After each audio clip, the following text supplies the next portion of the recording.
Kenneth here. Going to be doing an unboxing for a Hobart Handler 190.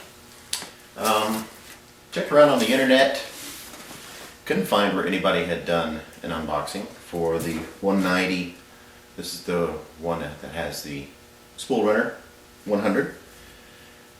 So I had a couple of questions. You know, when I was looking around, as far as you know, what kind of, obviously it's a 230 volt, but what kind of plug, what kind of amperage rating would I need on my on the circuit breaker for the 220, and didn't see any details. Looked at some specs, some specifications, finally dug those up in a PDF on the Hobart website. Turns out it looks like we're about rated about, for full service, full duty, rated about 21 amps. So I'll put in a 2-pole 30 amp with a little extra capacity there. I usually like to size my breakers for 80% of capacity. So 80% of a 30 amp breaker is about 24 amps. So we're good to go there. But I'm going to go ahead and start with the unboxing. Kind of a weird angle here. I can't really get you guys in high enough to see what's coming out. So I'll take them out one at a time. Then I'm going to have to pause the camera and get this beast off the table. It's pretty heavy. I think it weighs probably 60-70 pounds. I tell you now that I'm an amateur welder. The only thing I've ever done is stick weld. The only exposure I've ever seen, or only exposure I've ever had to Wirefeed welders, is what I've seen online. There's a guy out there that's done some really good reviews. I think it's Chuck E 2009 or something like that. Really sharp kid. Really sharp kid. Definitely loves what he does. So he's got some good ones out there. I'm going to go ahead and tag him in this video when I upload it. If anybody's looking for, you know, some opinions or advice on wires, you know, the flux core, who makes the best wire. He's tested all kinds of different ones and does some torture tests on some wire feeds that he's purchased. But yeah, sharp kid. I like watching him. I've only seen about a quarter of his videos so far, but I've already learned a bunch from him just watching his stuff. So anyhow, I'm going to start with the unboxing. Pretty straightforward. On the left side here, we have packing for the spool gut here. Pretty straightforward. Got a zip tie on it up here, so I'll cut that off and get this thing open for you guys here in a second so you can see what's in the package.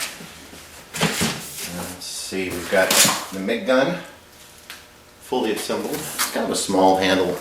I know it's only 190, but it seems to me like it's a fairly small handle.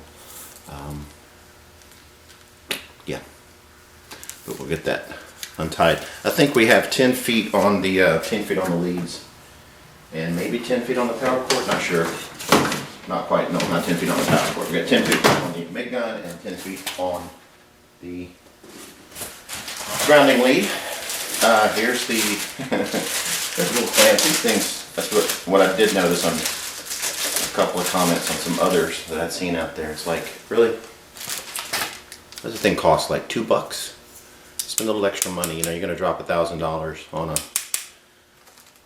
wire feed. You know, that should give you a little better quality grounding clamp, I believe, but it's plenty strong. It's got a lot of tension, a lot of spring strength to it. So it's going to grab whatever.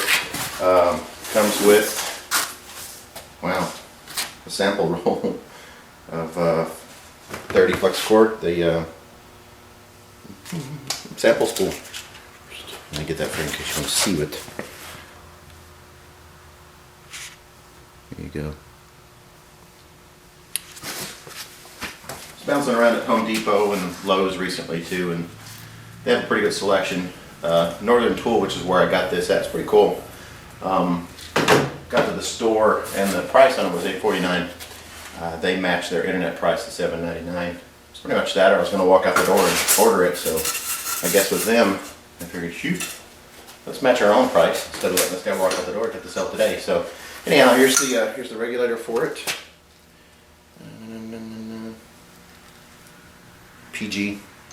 Has a Hobart sticker on the front of it, but pretty straightforward regulator. Nothing special. Pressure regulator. We have the tip here. It's the hose for the shielding gas. with the hose with the shielding gaps. Loose end here for a connection to the regulator. I'm gonna see if they have a clamp in here. Another reason I went with Hobart, and I'm a big made in the USA kind of made in the USA, made in the USA kind of guy, and I'm gonna do what I can to spend my money on this side of the pond instead of sending it to other countries or what have you. Pretty nice manual here, standard. It's in French, also English, also Spanish. So for you multilinguals out there that like to read in French or read in Spanish, it's there and available for you if you want it. I got a metal gauge, metal thickness gauge here as well. I'm surprised this is in here actually. I saw somebody do an unboxing on a Millermatic, and they had a nice little gauge in theirs as well. But that's pretty cool. Let's see what else we have in here. Warranty card, regulator manual, and 1, 2, 3 tips. 3 tips. Alright, I'm going to go ahead and pause you guys right now because I got to get this big beast off the table. Get it out and see if I can't get you in a little bit closer and show you some of the features and options as I start to open the welder itself. Stand by.